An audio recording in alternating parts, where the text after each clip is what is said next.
Om Sai Ram. This is Sai Satcharitra chapter 43 and 44. This chapter covers the following: Baba's passing away continued, preparation, placing Baba in the Samadhi-Mandir, breaking of the brick, 72 hours Samadhi, Jogs Sannyas, and Baba's nectar-like words. Preparation. It is a general practice amongst Hindus that when a man is about to die, specific religious scriptures are read out to him so that his mind is withdrawn from worldly things and is fixed on God. Thus, his future progress is natural and easy. When the king Parikshiti was cursed by the son of a Brahmin Rishi and was about to die a week later, the great sage Shuka expounded to him the famous Bhagwat Puran. This practice is followed even now, and the Gita, Bhagawat, and other sacred books are read out to dying persons. Since Baba was an incarnation of God, he needed no such help. But just to set an example for his people, he followed this practice. When he knew that he was to pass away soon, he ordered a man, Mr.Vaze, to read the Ramavijaya to him. Mr.Vaze read the book once that week. Then Baba asked him to read the same book again day and night, and he finished the second reading in 3 days. Thus 11 days passed. Then he again read it to Baba for 3 days and was exhausted. So Baba let him go and continued to meditate. He abided in his self and was awaiting for the last moment. 2 or 3 days before his death, Baba had stopped his morning peregrinations and begging rounds and remained in the masjid. He was conscious till the end and was advising his devotees not to lose heart. He did not let anybody know the exact time of his departure. Kaka Sahib Dikshit and Bapu Sahib Booty had been dining daily with him in the masjid. That day, the 15th of October, after the Aarti, he asked them to go to their houses and have lunch. Yet a few devotees, Lakshmi Bai Shinde, Bhagoji Shinde, Baiyaji, Lakshman Bala Shimpi, Shama, and Nana Sahib Nimonkar did not leave. Shama was sitting on the steps. After giving 9 rupees to Lakshmi Bai Shinde, Baba said that he did not feel well there in the masjid and that he should be taken to Booty's stone wada where he would be all right. Saying these last words, he leaned on Baiyaji's body and breathed his last. Bhagoji noticed that his breathing had stopped and he immediately told Nana Sahib Nimonkar, who was sitting on the steps below. Nana Sahib brought some water and poured it into Baba's mouth. It came out. Then he cried out loudly, "Oh Deva!" Baba appeared to open his eyes for a moment and say, "Ah,"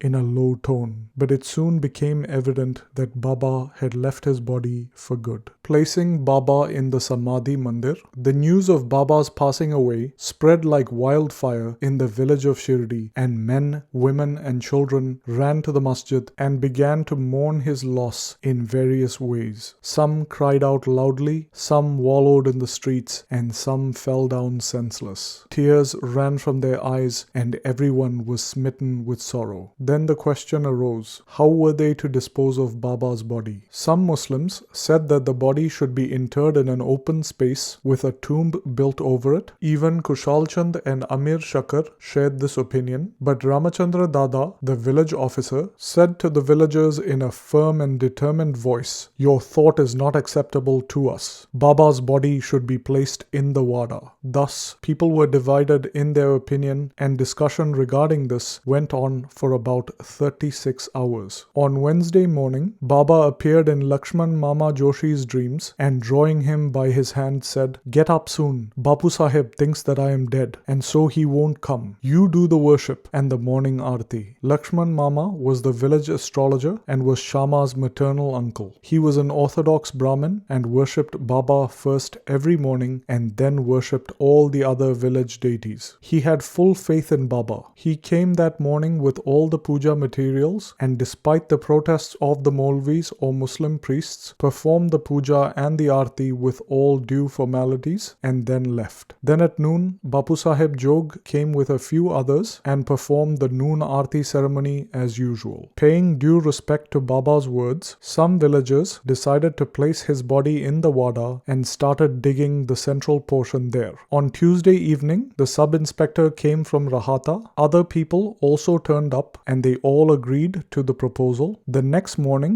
Amir Bhai came from Bombay and the Mamlatdar also arrived from Kopargaon. Yet, people still seemed divided in their opinion. Some still insisted on interring his body in the open field. The Mamlatdar therefore took a vote and found that the proposal to use the Wada secured double the number of votes of the other option. However, he wanted to refer the matter to the collector, and Kaka Saheb Dikshit got himself ready to go to Ahmednagar. In the meanwhile, through Baba's grace, there was a change in the opinion of the other people, and everyone unanimously voted for the proposal to bury Baba in the Wada. On Wednesday evening, Baba's body was taken in procession and brought to the Wada, and was interred there with due formalities in the central portion reserved for Murlidhar. In fact, Baba became Murlidhar, and the Wada became a temple and holy shrine where so many devotees go now to find rest and peace. All the obsequies were duly performed by Bala Saheb Bate and Upasani Maharaj, a great devotee of Baba. The breaking of the brick. A few days before Baba's departure, there was an ominous sign foreboding the event. In the masjid, there was an old brick on which Baba rested his hand. At night time, he leaned against it. Baba had used this brick for many years. One day, when Baba was not in the masjid, a boy who was sweeping the floor picked it up and accidentally broke it. When Baba came to know about this, he bemoaned its loss, crying, "It is not the brick, but my fate that has been broken into pieces. It was my lifelong companion. With it, I always meditated on the self. It was as dear to me as my life. It has left me today." Some may raise a question, why should Baba express such sorrow for an inanimate brick? To this, Hemat Pant replies that saints incarnate in this world with the express mission of saving poor and helpless people. And when they embody themselves and interact with these people, they act like them. On the outside, they laugh, play, and cry like everyone else, but inwardly they are wide awake to their duties and mission. 72-hour Samadhi. 32 years before this, in 1886, Baba made an attempt to cross the border line of life. On a full moon day, Baba suffered from a severe attack of asthma. To get rid of it, Baba decided to take his prana high up and go into Samadhi. He said to Bhagat Mahalsapati, "Protect my body for 3 days. If I return, everything will be fine. If I do not, bury my body in that open land," pointing to it, "and fix 2 flags there as a mark." Saying this, Baba fell down senseless at about 10 p.m. His breathing stopped and so did his pulse. It seemed as if his prana had left his body. All the villagers came there and wanted to hold an inquest and bury the body in the place pointed to by Baba, but Mahalsapati prevented this. With Baba's body on his lap, he sat there for 3 days guarding it. After 3 days passed, Baba showed signs of life at about 3 a.m. He began breathing again and his abdomen began to move. His eyes opened and stretching his limbs, Baba returned to life again. From this and other accounts, let the readers consider whether Sai Baba was the 3.5 cubits body that he occupied or the self inside it. The body, composed of the 5 elements, is perishable and transient, but the self within isn't. It is the absolute reality which is immortal and non-transient. The pure consciousness of being, or Brahma, the ruler and controller of the senses and mind, is Sai. This pervades all things in the universe, and there is no space without it. To fulfill his mission, he assumed the body, and after it was fulfilled, he threw away the body, that is, the finite existence, and resumed his infinite existence. Sai always lives, as do the previous incarnations of God. His passing away is only an outward aspect, but in reality, he pervades all animate and inanimate things and is their inner controller and ruler. This can be and is even now experienced by many who surrender themselves completely to him and worship him with wholehearted devotion. Though it is not possible for us to see Baba's form now, if we go to Shirdi, we shall find his beautiful, lifelike portrait adorning the walls of the Samadhi-Mandir. This was painted by Shamrao Jaikar, a famous artist and well-known devotee of Baba. To an imaginative and devout viewer, this portrait can even today provide the satisfaction of receiving Baba's darshana. Though Baba has no physical body now, he lives everywhere and will affect the welfare of his devotees. Saints like Baba never die. Although they look like men, they are in fact God. Bapu Sahib Jog's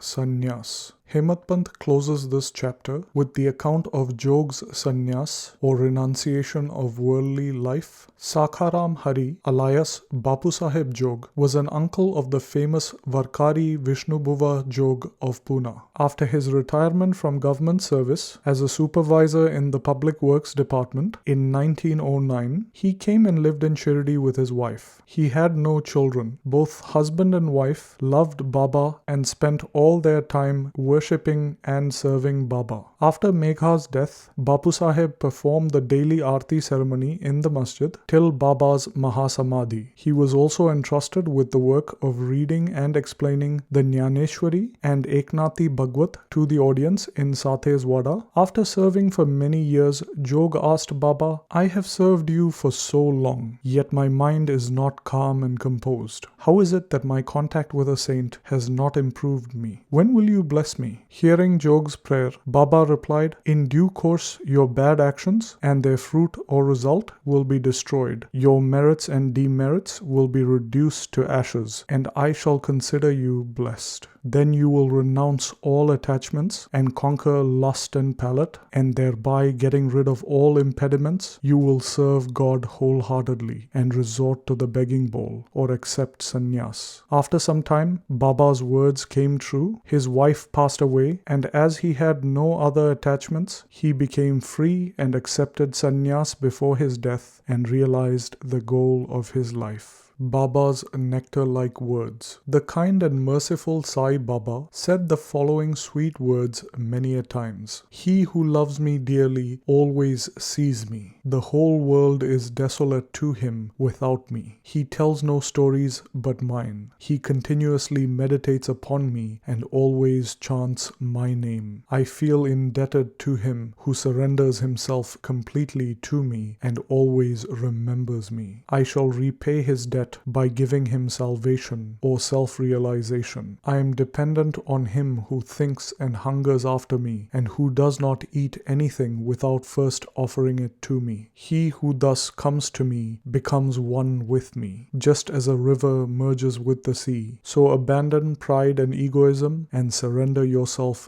to me, who is seated in your heart." Who is this me? Sai Baba explained who this me is on several occasions. He said, "You need not go anywhere in search of me. Barring your name and form, there exists in you as well as in all beings a sense of being or consciousness of existence. That is me. Knowing this, you see me inside yourself as well as in all beings. If you practice this, you will realize all pervasiveness and thus attain oneness with me." Hemant Pant therefore bows before the readers and requests humbly and lovingly that they should love and respect all gods, saints, and people. As Baba often said, "He who carps and cavils at others pierces me in the heart and injures me, but he who suffers and endures pleases me the most." Baba thus pervades all beings and creatures and besets them on all sides. He likes nothing better than love for all beings. Such nectar and pure ambrosia always flowed from Baba's lips. Hemant Pant therefore concludes that those who lovingly sing of Baba's fame and those who hear the same with devotion both become one with Sai. Bow to Shri Sai, peace